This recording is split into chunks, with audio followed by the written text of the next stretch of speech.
The E-Trade Association, a body bringing together businesses that heavily rely on e-commerce, have asked government to extend the curfew hours from the current 6 p.m. for Boda Bodas and 9 p.m. to at least 11 p.m. to enable their businesses thrive.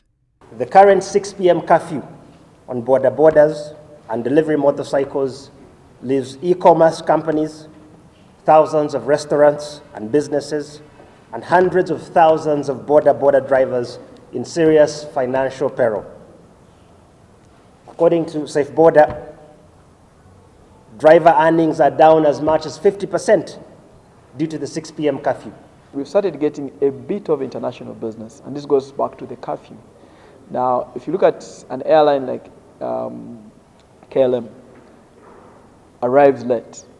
Now, by the time the tourist leaves the airport at 11 p.m., the curfew has already hit 2 hours in advance. Now, the tourists, sometimes it's easier for the police to allow the guys to move from Entebbe to their hotel. But when the driver leaves the hotel and wants to go home, and he has to arrive about 1 p.m., the amount of challenges the driver goes through is simply a nightmare. In addition, the banning of Facebook by government, described as a fight between two elephants, is having e-commerce-based businesses bear the brunt. The member companies of the E-Trade Association of Uganda have laid off more than 25% of their staff.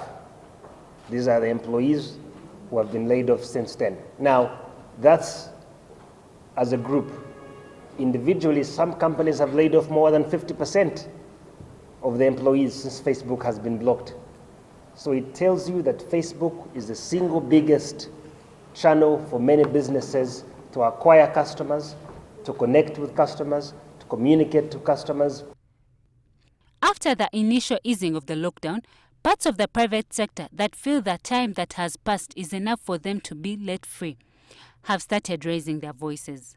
For government, it's the balance between managing the pandemic and facilitating the making of incomes by households, a toil that will still test the ability of those in charge one more time under the COVID-19 economy. Charlotte Nisima, NTV Business.